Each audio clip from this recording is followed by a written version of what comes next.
This news of the day. I'm Vikram with this edition of Business at 9. Hello and a very warm welcome. Now, after hitting that 14-month high in the month of October, retail inflation has seen a slight bit of moderation in the month gone by in November. It's been helped by a slight dip in vegetable prices. The annual retail inflation for November has come in at 5.48% versus what we saw in October, which was 6.21%. Food inflation has also eased in the month gone by. It's come in at 9%. In October, it was 10.6%. Considerable decline has been seen in prices of pulses and sugar, confectionery products and fruits and eggs, milk and milk products, besides spices.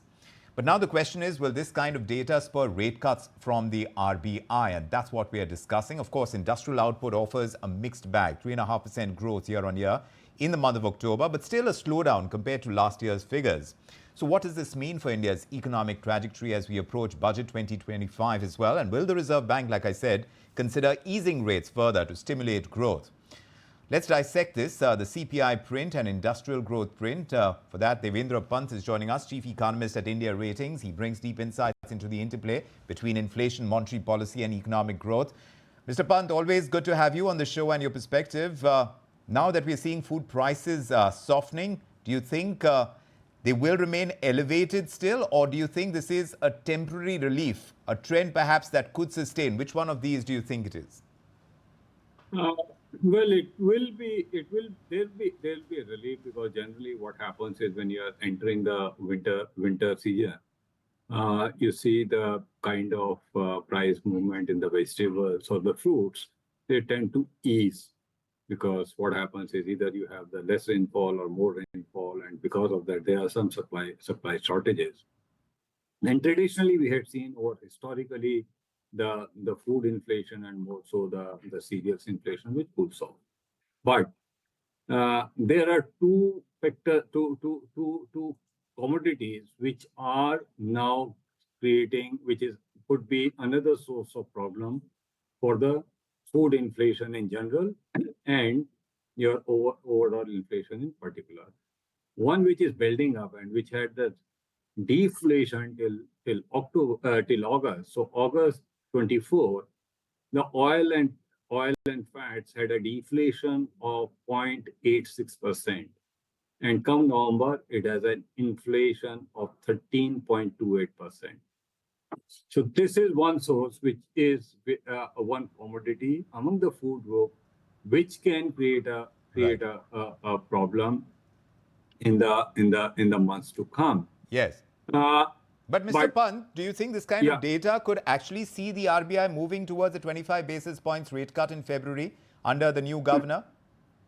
Well, it will be very difficult, because there will be some more data. I remember in your program during monetary policy in your Hindi channel, I said, look, February is not given.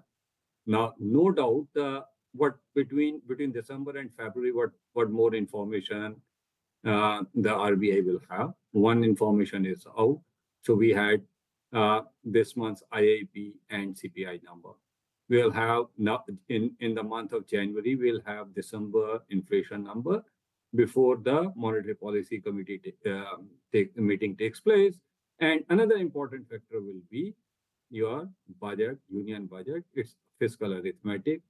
Now, if that happens, now what happens is RBI has given the projection of second quarter of next fiscal year inflation hitting 4%, and by next monetary policy meeting, we will have one more quarter of forecast by the RBI.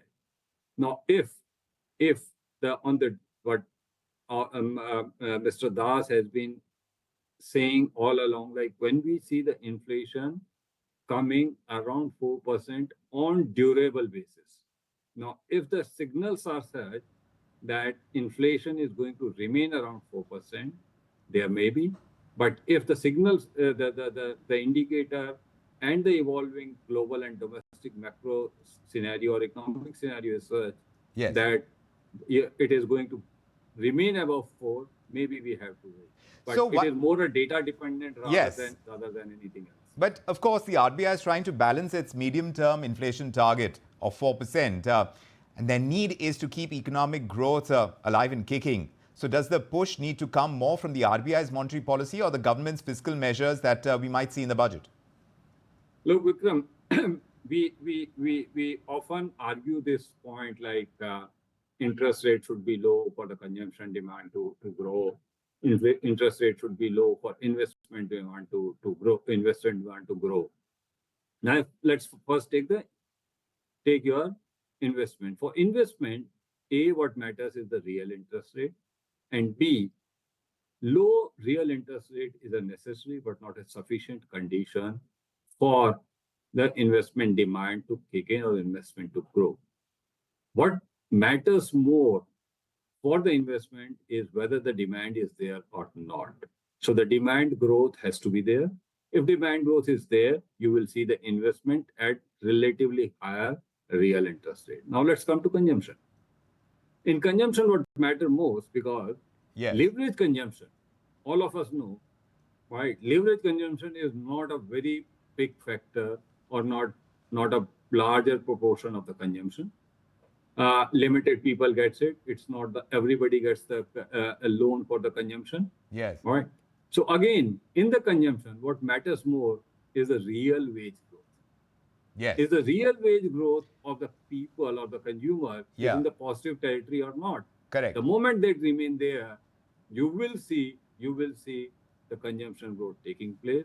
And again, you may have heard me saying the same sentence again and again. Yes. Inflation was, is, and will always remain the key risk for any economy. Absolutely. Already we are seeing the European Central Bank, of course, where growth has to be given some amount of momentum. Now they've cut rates again, including that fresh cut that we are seeing today as well. And with Trump's tariff war concerns, whether the Fed goes ahead with a shift in their interest rate stance, that also is up in the air. So there are these external factors as well to consider. But of course, we've got our eye on how exactly the RBI is going to move and what we're likely to see in the budget.